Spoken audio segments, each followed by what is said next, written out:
सभी लोगों को स्वागत है टीचिंग परीक्षा के आज के इस वीडियो में, जिसके अंदर में फ्रेंड्स हम लोग हमारी जो एक सामाजिक विज्ञान की धमाकेदार सीरीज चल रही है उसको एक कदम और आगे बढ़ाएंगे। और पिछले लेक्चर्स को आप लोगों ने बहुत बढ़िया प्रतिसाद दिया है, उसी तरह से फ्रेंड्स आगे में भी हम लोग कंटिन्यूअसली हमारे सेशन को जो है वो भी बढ़ाते जाएंगे, क्वेश्चंस को जो संख्या वो भी बढ़ाते जाएंगे और धमाकेदार सेशंस आगे में भी कंटिन्यू करेंगे। चलिए, तो देखिए फ्रेंड्स, आगे बढ़ने से पहले एक बहुत ही सुंदर सा कोट आप लोगों के लिए, ऑलवेज बिलीव, ठीक है, something wonderful is about to happen. एक जो है ना विश्वास अगर आपके अंदर में है कि कुछ अच्छा होगा तो आप लोग जो है वो कर जाओगे, आगे बढ़ जाओगे आप लोग। तो ये चीज को हमेशा ध्यान रखना है फ्रेंड्स। चलिए पहले क्वेश्चन की तरफ में हम लोग आगे बढ़ते हैं। हमारे पहला क्वेश्चन आप लोगों की स्क्रीन के ऊपर में ये रहा। जल्दी से बताइए, स्त्री पुरुष तुलना नामक पुस्तक जो है किसके द्वारा प्रकाशित करवाई गई थी? पहला क्वेश्चन ये स्क्रीन के ऊपर में रहा। तो स्त्री पुरुष तुलना नामक जो पुस्तक है फ्रेंड्स, पंडित रमाबाई, अनीता देसाई, ताराबाई शिंदे, ठीक है, शशि देशपांडे, तो ताराबाई शिंदे, ये याद रखेंगे। इसके ऊपर में क्या क्वेश्चन बन सकता है आप लोगों का वो भी मैं आप लोगों को बता देता हूं। इन्होंने पुरुष और महिलाओं के बीच में जो सामाजिक मतभेद थे या सामाजिक जो भेदभाव था उसके ऊपर में प्रकाश डाला। ठीक है, नेचुरल भेदभाव नहीं कि यार नहीं यहाँ पर मैं ये बोल रही है कि यार जो है लड़कियों के ही बाल क्यों बड़े होते हैं, लड़कों के बाल छोटे क्यों होते हैं, ठीक है, वो सब बात के ऊपर में नेचुरल भेदभाव मतभेद पर नहीं था, क्योंकि ये क्वेश्चन आ चुका है सीटेट में, इसलिए बता रहा हूँ आप लोगों को। सामाजिक मतभेद के ऊपर में या सामाजिक भेदभाव जो थे उस पर प्रकाश डाला उन्होंने। स्त्री पुरुष तुलना पुस्तक लिखी उन्होंने, ठीक है, पूना में रहती थी ये याद रखना है आप सभी लोगों ने, घर में रहकर पढ़ाई की। नाउ फ्रेंड्स, एक क्वेश्चन देखिए आप लोग, which factors do not contribute to diversity. अभी इस पॉइंट को बहुत ध्यान से देखेंगे आप सभी लोग, ओके।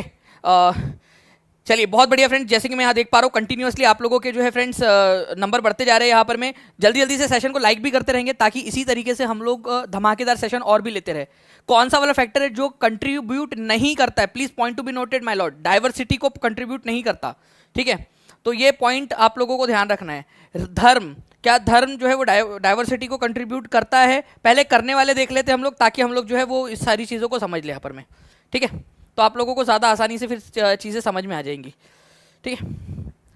जाति व्यवस्था, भाषा, भेदभाव। देखिए पहली बात तो भेदभाव जो है कैसे जो है आपका विविधता का बन सकता है। अगर आप भेदभाव करोगे और विविधता हो गई, ये नहीं होता है। जाति व्यवस्था जो है ये भी विविधता का कारण नहीं हो सकती। जाति व्यवस्था ये भेदभाव का कारण बनती है, जाति व्यवस्था भेदभाव का। तो ये दो चीजें जो है फ्रेंड्स आप लोगों का विविधता का कारक नहीं है। हाँ, अलग अलग धर्म के लोग हैं, ठीक है, और वो सौहार्दपूर्ण तरीके से रह रहे हैं, डाइवर्सिटी है, विविधता है, सुंदर सा एक बनता है। अलग अलग भाषा बोलने वाले लोग हैं, ठीक है, और एक साथ रह रहे हैं, ठीक है, एक बहुत सुंदर सा गुलदस्ता बनता है फूलों का। लेकिन फ्रेंड्स यहाँ पर में जाति व्यवस्था में क्या होता है, एक दूसरे को ऊंची नीची अलग अलग तरीके से, कोई कम, किसी को कम आंका जाता है, किसी को ज्यादा आंका जाता है। तो ये एक फूल का गुलदस्ता नहीं बन रहा ना, ये तो एक अलग सी व्यवस्था बन जा रही है जहाँ पर में कुछ लोगों के साथ अच्छा हो रहा है, कुछ लोगों के साथ में खराब हो रहा है, भेदभाव हो रहा है बेसिकली। तो 2 और 4 ये जो है फ्रेंड्स ये कारक नहीं है। नहीं वाला पूछा था ना आप लोगों से, नहीं वाला, इसी वजह से आंसर होगा आपका ऑप्शन नंबर डी। ये समझा क्या? कितने लोगों का सही था ये क्वेश्चन, ये बताओ। ये बहुत इंपॉर्टेंट क्वेश्चन है, समझिए बात को, इस चीज को, क्योंकि ये क्वेश्चन में आपसे नॉट पूछकर थोड़ा सा कंफ्यूज करने की कोशिश की गई है। कितने लोगों ने सही आंसर किया था वो हाथ ऊपर करके आंसर बता देंगे मुझे, ठीक है। तो देखिए फ्रेंड्स, जो लोग होते हैं ना डिफरेंट होते हैं अपने एक दूसरे से। वो अलग भाषा बोल सकते हैं, ठीक है। आप लोगों की हिंदी के अलावा कौन सी भाषा, आप लोग कहाँ से हो ये भी बता दीजिए मेरे को अभी, क्योंकि अभी जब हम सक्सेस किट के उसमें कर रहे थे ना तो एक जगह से आया था दादर नागर हवेली से, ठीक है, और लद्दाख से, अलग अलग जगह से लोगों ने फॉर्म भरा हुआ है और उन तक पहुंचेगा भी बहुत जल्दी, ठीक है। यहाँ से डिस्पैच जो है होने वाला है वो, और एक सुंदर सा मैंने लेटर भी आप लोगों के लिए लिखा है उसके अंदर में, ठीक है, तो वो भी आप लोगों तक पहुंचेगा। तो ये जो है फ्रेंड्स अलग अलग भाषा बोलते होगे आप लोग, हिंदी के अलावा भी आप लोग बहुत सारी भाषा आपकी होगी, क्षेत्रीय भाषा है, डिफरेंट रिलीजन हो सकता है आप लोग जो है फॉलो करते हो, ठीक है, कल्चर आपका अलग हो सकता है, अलग तरीके का खाना खाते हो आप लोग, और ये यही चीज़ है जो हमारे भारत को जो है क्या बनाती है, एक बहुत ही प्यारा सा देश बनाती है। नाउ फ्रेंड्स, अब एक और क्वेश्चन, रूढ़िबद्ध धारणा, ठीक है, उनमें से कौन सी बात सही है रूढ़िबद्ध धारणा के लिए? चलिए, कई सारे अलग अलग इलाके से, जौनपुर से, कोई झारखंड से, कोई गाजियाबाद से, बस्ती से, विविधता है हमारे भारत के अंदर, बिल्कुल। यूपी से है, कोई आसाम से, देखिए आसाम से है काफी सारे लोग, ठीक है।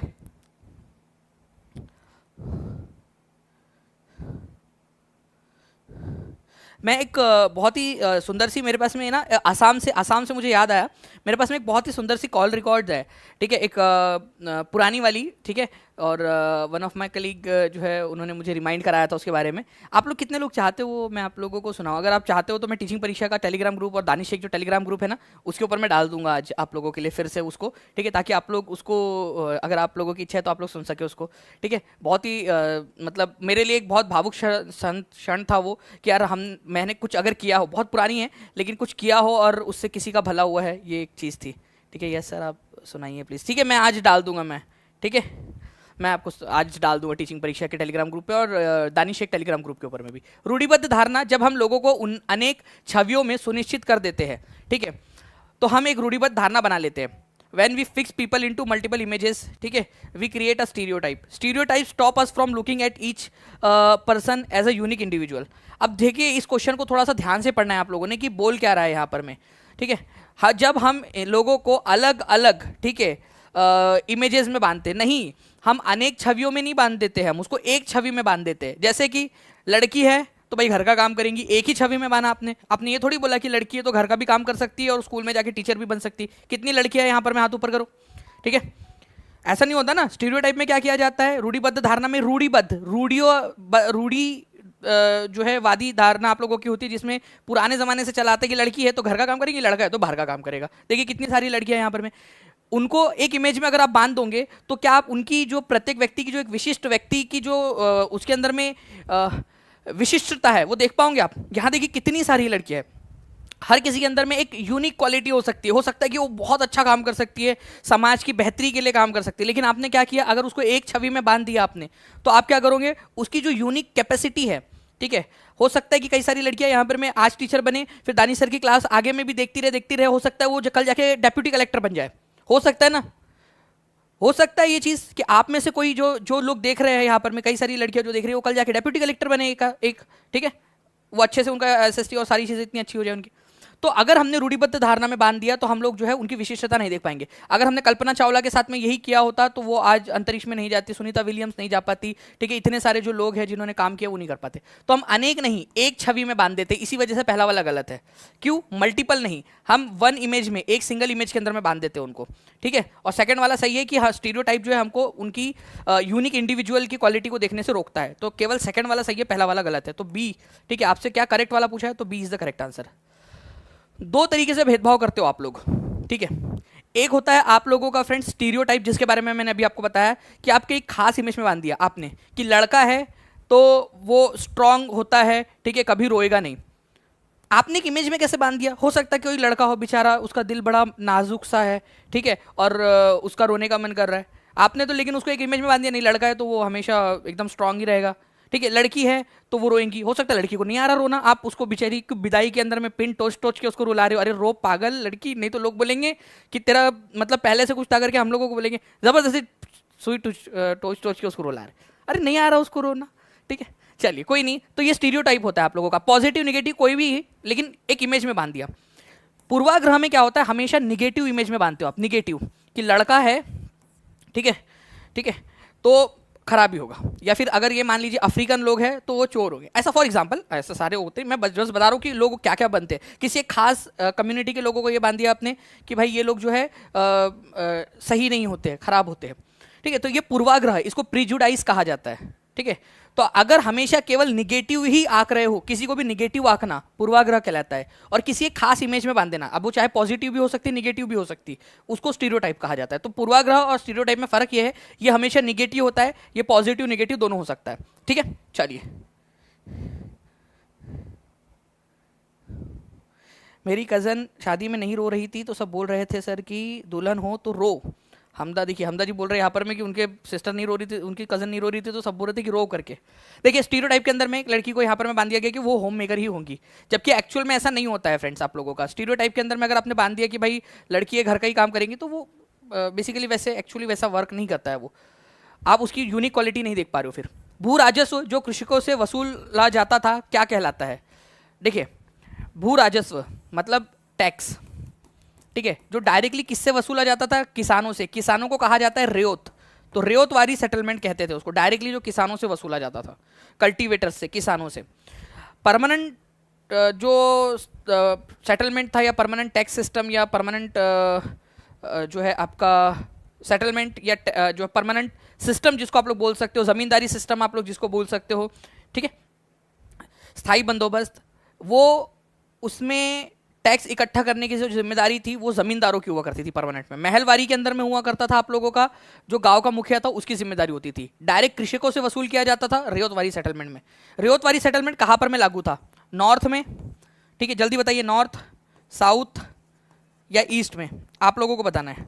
तो आंसर हो जाएगा आप लोगों का साउथ में था, ठीक है, ये याद रखना है आप लोगों ने। नॉर्थ में नहीं था, ईस्ट में नहीं था, साउथ में, मद्रास में, स्पेशली मद्रास में, मद्रास, ठीक है, मद्रास प्रांत में, दक्षिण भारत में। चलिए, तो ये इधर में आप देख सकते हो फ्रेंड्स, मद्रास प्रांत नीचे वाला जो हिस्सा था आप लोगों का, वहां पर में रियोतवारी सेटलमेंट था। रियोतवारी सेटलमेंट को सबसे पहले अलेक्जेंडर रीड ने ट्राई किया था। एक बहुत ही इंपॉर्टेंट वाला क्वेश्चन आपका, 1990 के दशक में तवा जलाशय क्षेत्र के स्थानीय लोगों ने अपनी आजीविका से संबंधित किस अधिकार की मांग के लिए संगठित हुए थे वो लोग? तो 1990 के दशक में, ठीक है, अपनी कौन सी मांग को लेकर ये लोग इकट्ठा हो गए थे? जल्दी से बताइए आप सभी लोग। और जैसे कि मैं यहाँ पर मैं देख पा रहा हूँ फ्रेंड्स कि 10 मिनट के अंदर में ही हम लोग जो है 1000 के पास पहुँच गए हैं, ठीक है। तो ऐसे ही फ्रेंड्स जल्दी जल्दी से सेशन को लाइक भी करते रहेंगे और शेयर भी करते रहेंगे। जितने भी लोग हैं जिन्होंने अब तक टीचिंग परीक्षा चैनल को सब्सक्राइब नहीं किया, चैनल को जल्दी से सब्सक्राइब भी कर लीजिए, ताकि इसी तरीके से हम लोग जो है फ्रेंड्स बेहतरीन और क्वेश्चंस के साथ में करते रहे सेशंस को ज़्यादा। तो तवा जलाशय के जो लोग थे उन्होंने जो है यहाँ पर में फिशिंग राइट्स, एक्चुअली मछली पकड़ते थे ये लोग, मछली पकड़ने के उनके अधिकार से उनको वंचित कर दिया गया था। वहाँ पर में बना दिया गया था डैम तवा नदी के ऊपर में, ठीक है, तवा नदी पे। तवा नदी किसकी सहायक नदी है? तो ये है नदी तवा नदी। ये जाकर पता है किस में मिल जाती है? नर्मदा नदी में, नर्मदा। तो नर्मदा एक लड़की है जो तवे के ऊपर में रोटी बनाती थी, ठीक है, और मछली तल के खाती थी, ऐसा याद रख लेना आप लोग। तवा नदी जो है वो नर्मदा की सहायक नदी है बेसिकली। तो तवा मत्स्य संघ बनाया गया था अपने मछली पकड़ने के अधिकार को मांगने के लिए। देखिए ये क्वेश्चन आप लोगों का आया था फ्रेंड्स जनवरी 2021 के अंदर में। 28 दिसंबर 2021 को जो है वो पेपर में पूछा गया कि तवा बांध से विस्थापित लोगों को मछली पकड़ने के अधिकार के लिए लड़ने वाला तवा मत्स्य संघ निम्नलिखित में से किस राज्य से संबंधित है?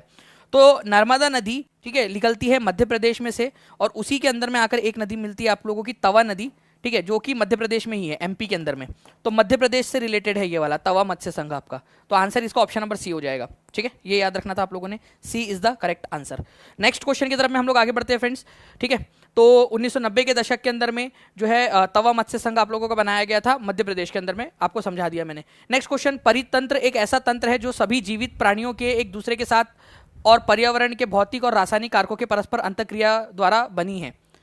परितंत्र, ये बहुत ही इंटरेस्टिंग सी चीज़ है, परितंत्र, जिसको इकोसिस्टम बोलते हैं, ठीक है। तो एक दूसरे के साथ में जो इंटरडिपेंडेंस होता है उसको परितंत्र कहते हैं, ऐसा कहना है इसका। जल के क्षेत्र को जलमंडल कहा जाता है। The domain of water is referred to as hydrosphere, ठीक है।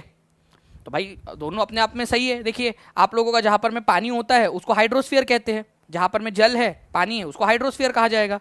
सिंपल सी बात है आप लोगों का, ओके। और उसके बाद में इकोसिस्टम का मतलब क्या होता है ये भी देख लीजिए आप लोग। इकोसिस्टम जो है फ्रेंड्स क्या होता है? Interactions of all living organism with each other and with physical and chemical factors of the environment. जैसे कि मैंने आपको एक बार पहले भी दिखाया था ये वाली चीज़। देखिए लिविंग ऑर्गेनिज्म है, ये एक लिविंग ऑर्गेनिज्म है, ठीक है, उनका आपस में इंटरेक्शन, आपस में जो एक दूसरे पर डिपेंडेंस है।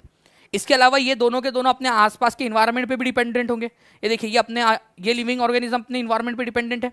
इन्वायरमेंट मतलब जो भी आसपास के फिजिकल केमिकल फैक्टर कुछ भी हो सकता है, ठीक है, वो हो, ये भी अपने आसपास में है, तो सब एक दूसरे पर निर्भर है। इस तरीके से आपका जो सिस्टम बनता है इसको इकोसिस्टम या परितंत्र कहते हैं। तो परितंत्र में सभी लोग एक दूसरे के साथ में इंटरेक्शन कर रहे होते हैं, एक दूसरे के ऊपर में डिपेंडेंट होते हैं, ठीक है, ये याद रखना है। तो ये पहला वाला स्टेटमेंट सही है या नहीं, ये आप बताइए मुझे। पहली बात तो पहला वाला पढ़ो और आप लोग बताओ जल्दी से सही है या नहीं, आप बताएंगे। I am very nervous sir, इस बार सीटेड होगा कि नहीं? बिल्कुल पूनम गिरी जी, क्यों नहीं होगा, ठीक है, कोशिश करेंगे तो बिल्कुल होगा, ओके। और अभी तो ये है कि आप मेहनत करके जो है ना अभी तो टॉप कर सकते हो आप, इतना जो है आपके पास में अभी चीज़ है, ये याद रखना है आपने, ठीक है। जो मन से जीता है व्यक्ति वही आगे बढ़ सकता है यहाँ पर में।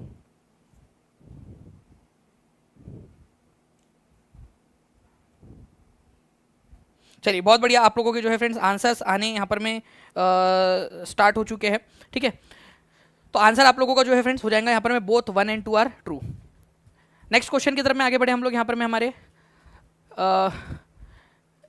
देखिए Asia, which of the following mountain ranges separates Asia from Europe? Asia और यूरोप को कौन सी रेंज अलग करती है? आप बता दीजिए यहाँ पर मैं।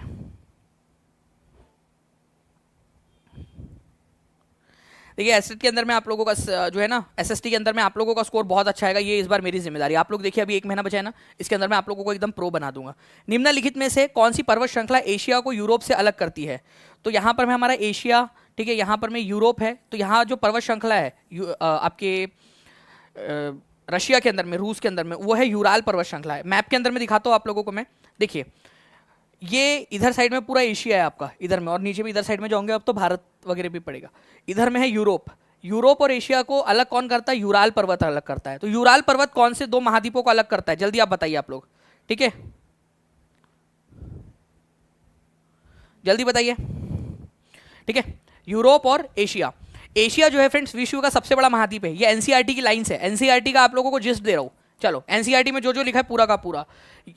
एशिया महाद्वीप कौन से गोलार्ध में है? गोलार्ध का मतलब क्या होता है आप लोगों का? ठीक है, वो एक मैप है जिसके अंदर में पूरा का पूरा हमारी वो है, वो प्लीज एक मैप को डाल दिया जाए, टीम से मैं रिक्वेस्ट करूंगा, ठीक है। तो एशिया पूर्वी गोलार्ध में आता है। पूर्वी गोलार्ध मतलब देखिए यहाँ पर में आपका जो स्टैंडर्ड मेरिडियन है, प्राइम मेरिडियन, जो भी इसके ईस्ट में होता है ना उसको बोलते हैं ईस्टर्न हेमिस्फीयर, पूर्वी गोलार्ध। जो इसके वेस्ट में होता है उसको वेस्टर्न गोलार्ध कहते हैं, वेस्टर्न हेमिस्फीयर।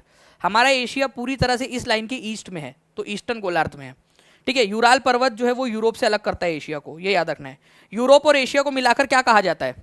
आप लोग यहाँ पर में देखिए, जल्दी से बताइए, यूरोप और एशिया को एक साथ मिलाकर क्या बोला जा सकता है? इसको कहा जा सकता है यूरेशिया, ठीक है। यूरेशिया बोलते हैं यूरोप और एशिया को मिलाकर, ठीक है। जैसे विराट कोहली और अनुष्का को मिला के विरुक्षा क्या बना दिया, वरिक्षा क्या बना दिया आप लोगों ने, ठीक है। अलग अलग सैफ अली खान और करीना कपूर को मिला के सैफीना बना दिया आप लोगों ने। तो आपको क्या लगता है कि आज आप लोगों ने स्टार्ट किया है? अरे भाई पहले से चल रहा है, हमारे कई साल पहले, 50 60 70 साल पहले जो है, जो हमारे जोग्राफियंस थे वो भी बड़े रोमांटिक है, उन्होंने एशिया और यूरोप को मिला के यूरेशिया बना दिया, यूरोप और एशिया को मिला के यूरेशिया, ठीक है। तो यहाँ पर मैं आप देख सकते हो, ये है आप लोगों का एक 0 डिग्री वाली लाइन। इसके जिसके इधर में जितना भी होता है ना वो सब पूर्वी गोलार्ध है, और इसके इधर में जो होता है वो पश्चिमी गोलार्ध है आपका। तो एशिया पूर्वी गोलार्ध में आता है। नगर श्रेष्ठी किसको बोलते थे? नगर श्रेष्ठी 1150 के करीब बच्चे यहाँ पर मैं देख रहे हैं फ्रेंड्स। जल्दी जल्दी से सेशन को लाइक करते रहेंगे, 1000 के बार आप लोगों को लाइक का नंबर भी पहुंचाना है, सभी लोगों की रिस्पॉन्सिबिलिटी बनती है यहाँ पर में। तो देखिए अगर हम लोग बात करेंगे नगर श्रेष्ठी किसे कहा जाता है, तो नगर श्रेष्ठी जो है फ्रेंड्स ये कहा जाता है आप लोगों का जो चीफ बैंकर होता था, ठीक है, हमारे प्राचीन भारत के समय में, उसको नगर श्रेष्ठी कहते थे आप लोग। तो सी इज द करेक्ट आंसर। तो नगर श्रेष्ठी जो है वो शहर का मुख्य बैंकर या जो व्यापारी होगा, ठीक है, उसको नगर श्रेष्ठी कहा जाता था। बैंकर है, साहूकार, ठीक है भाई, बहुत पैसा उसके पास, तो नगर श्रेष्ठी, नगर का श्रेष्ठ व्यक्ति। व्यापारी है, पैसा होगा, नगर का श्रेष्ठ व्यक्ति। सार्तवाह किसको कहा जाता था? इंपॉर्टेंट क्वेश्चन है। सार्तवाह व्यापारी कारवा का नेता, व्यापारियों का नेता। जो व्यापारी झुंड में जाते थे एक जगह से दूसरी जगह व्यापार करने के लिए, उनको सार्तवाह कहते थे, सार्तवाह। महादंड नायक कहा जाता था मुख्य न्यायिक अधिकारी को, ठीक है, जो भी न्याय करने वाला अधिकारी है उसको महादंड नायक कहते हैं। संधि विग्रहिका युद्ध और शांति का मंत्री, ठीक है। प्रथम कुलिक मुख्य शिल्पकार, ये बहुत इंपॉर्टेंट है, प्रथम कुलिक मुख्य शिल्पकार। और कुमार अमात्य मतलब एक सबसे इंपॉर्टेंट वाला मंत्री, प्रधानमंत्री टाइप का, ठीक है। अभी हमारा कुमार अमात्य कौन बनेगा अभी देखते हैं।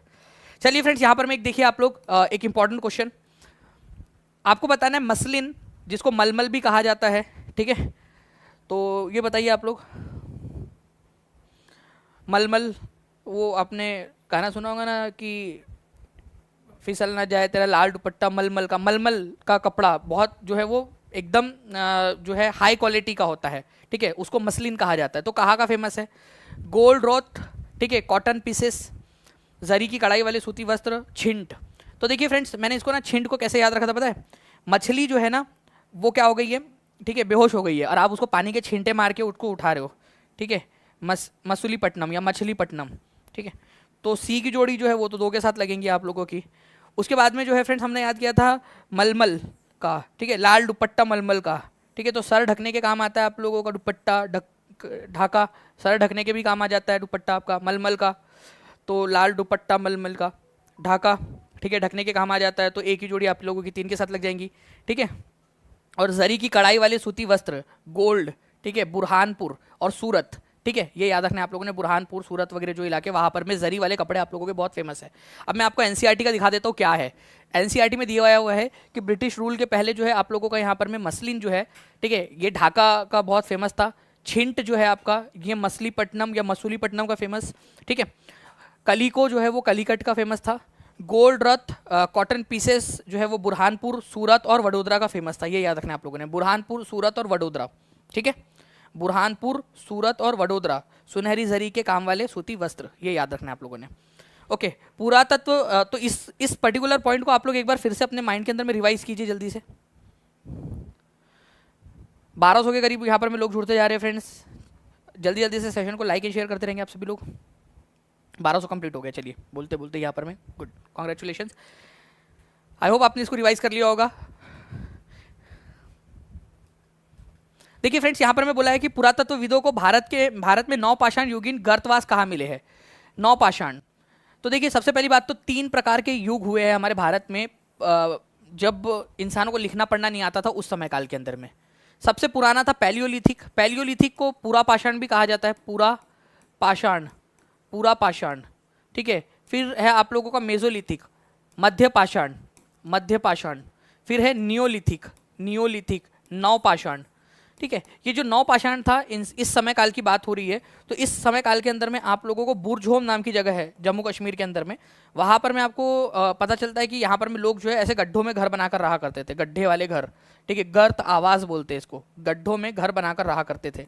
यहाँ पर में उनके पास में चूल्हा हुआ करता था, ठीक है, और जो चूल्हा था वो घर के अंदर और बाहर दोनों जगह पे हुआ करता था, ठीक है। तो ये भी याद रखना है आप लोगों ने, जो उनका चूल्हा होता था वो घर के अंदर और बाहर दोनों जगह पे मिला है, मतलब वो घर के बाहर भी खाना बनाते थे, घर के अंदर भी, ठीक है। तो बुरझोम ये इस तरीके से आपको जम्मू कश्मीर में मिलेगा आपको, जहाँ गर्त आवास, पिट हाउसेस बोलते हैं।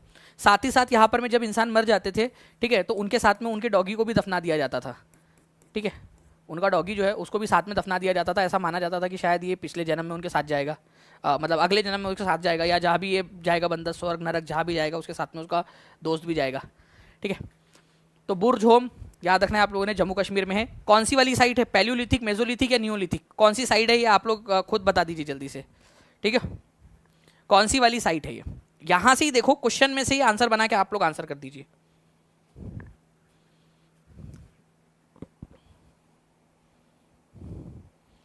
नाउ फ्रेंड, नेक्स्ट आप लोगों का निम्नलिखित में से कौन सा शब्द हमारे संविधान की प्रस्तावना में नहीं लिखा गया है। हमारे जो है भारत की प्रस्तावना जो है, हम भारत के लोग भारत को एक संपूर्ण प्रभुत्व संपन्न समाजवादी पंथ निरपेक्ष लोकतंत्रात्मक गणराज्य बनाने के लिए तथा उसके समस्त नागरिकों को सामाजिक, आर्थिक और राजनीतिक न्याय, विचार, अभिव्यक्ति, विश्वास, धर्म और अवसर की समानता प्राप्त कराने के लिए, ठीक है। तो पूरी आपको प्रिएम्बल जो है फ्रेंड्स वो याद होनी चाहिए। तो सोवरेन शब्द का इस्तेमाल है, ठीक है, सोवरेन मतलब संप्रभु देश बनाएंगे। संप्रभु का मतलब होता है कि भाई कोई बाहर का देश हमारे देश के ऊपर में हुक्म नहीं चला सकता।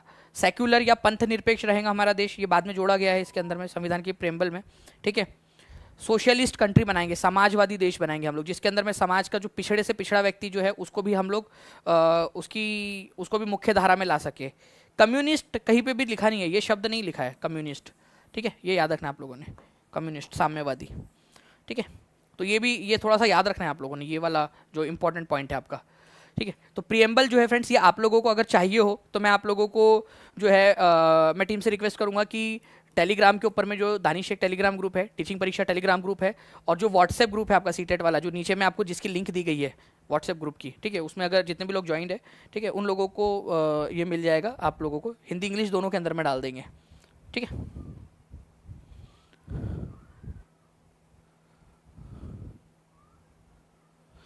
चलिए, तो देखिए फ्रेंड्स, सामाजिक शब्द का यहाँ पर में उल्लेख है, समाजवादी पंथ निरपेक्ष शब्द का उल्लेख है, लेकिन कहीं पे भी आप लोगों को कम्युनिस्ट या साम्यवादी शब्द का उल्लेख नहीं मिलेगा।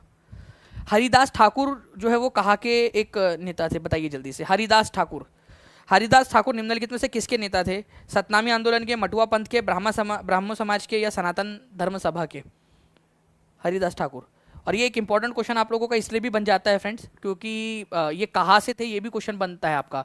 तो मटुआ पंथ, हरिदास ठाकुर, जो कि आप लोगों का बंगाल, स्पेशली ईस्टर्न बंगाल के इलाके में बहुत ज़्यादा फेमस था, ठीक है। तो इसके बारे में मैं आपको बताता हूँ। हरिदास ठाकुर, ठीक है, इन्होंने जो है फ्रेंड अनटचेबल लोग जो है बंगाल प्रेसिडेंसी के, उनके लिए बहुत ज़्यादा काम किया है, ठीक है। तो मटुआ सेक्ट या मटुआ पंथ कहा जाता था इनके पंथ को, या जो इन्होंने ऑर्गेनाइजेशन बनाई थी उसको। स्पेशली ईस्टर्न बंगाल में, पूर्वी बंगाल में हरिदास ठाकुर का मटुआ जो सेक्ट था, उन्होंने चांडाल जो जाति के लोग थे, ठीक है, किसान, चांडाल जाति के जो किसान थे, उन लोगों के साथ में मिलकर बहुत काम किया है। उन लोगों को नीची नज़रों से देखा जाता था, चांडाल लोगों को, ठीक है। तो चांडाल काश्तकारों के लिए काम किया है उस जाति के बीच में, और उनको उनके अधिकार दिलाने की कोशिश की। हरिदास जी का मानना था, ठीक है, यहाँ पर में, कि भाई ब्राह्मणिकल जो टेक्स्ट है, ठीक है, वो क्या करते, कास्ट सिस्टम को सपोर्ट करते, कास्ट सिस्टम को, जाति व्यवस्था को। तो उन्होंने बोला ऐसा क्यों, उन्होंने क्वेश्चन उठाया, उस पर सवाल उठाया, ऐसा कैसे, भगवान जो है वो क्या ये थोड़ी देखेगा कि भाई कौन ऊंची जाति का कौन नीची जाति का है। तो हरिदास ठाकुर जो थे, कौन सा सेक्ट चलाया उन्होंने, जल्दी से लिख दो आप सभी लोग, जल्दी से सारे लोग लिख देंगे, कौन सा सेक्ट था, मटुआ पंथ, मटुआ सेक्ट, ठीक है। कौन से किसके ऊपर में उन्होंने सवाल उठाया, ब्राह्मणिकल जो टेक्स्ट थे, ब्राह्मणवादी जो विचारधारा थी, जो कास्ट सिस्टम का समर्थन करती थी, उसमें कौन से वाले प्रांत में उन्होंने काम किया, बंगाल प्रांत में, स्पेशली पूर्वी बंगाल में। कौन सी जाति के बीच में उन्होंने काम किया वो भी लिख देंगे आप लोग, ठीक है। देखो जो एक्टिविटी में पार्टिसिपेट करेगा बच्चा वो आगे बढ़ता जाएगा। देखो अब ये भी एक बहुत ही इंपॉर्टेंट वाला क्वेश्चन है, इसको सुपर डुपर इंपॉर्टेंट मार्क करो आप लोग, ठीक है। देखिए संख्या दर्शन, योग दर्शन, न्याय दर्शन और मीमांसा दर्शन, इसको याद करने का यूनिक तरीका भी है, कुछ ट्रिक्स है, वो मैं आप लोगों को बताता हूँ, जिससे आप लोग और आसानी से इन सारी जो हमारे भारत के अंदर में जो दर्शन शास्त्र हुए हैं, 6 दर्शन, उनको याद रख सकते हो आप लोग, ठीक है।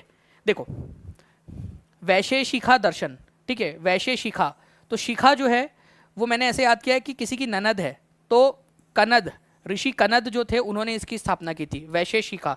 तो शिखा नाम की एक लड़की, ठीक है, किसी की ननद है वो, ठीक है, तो कनद।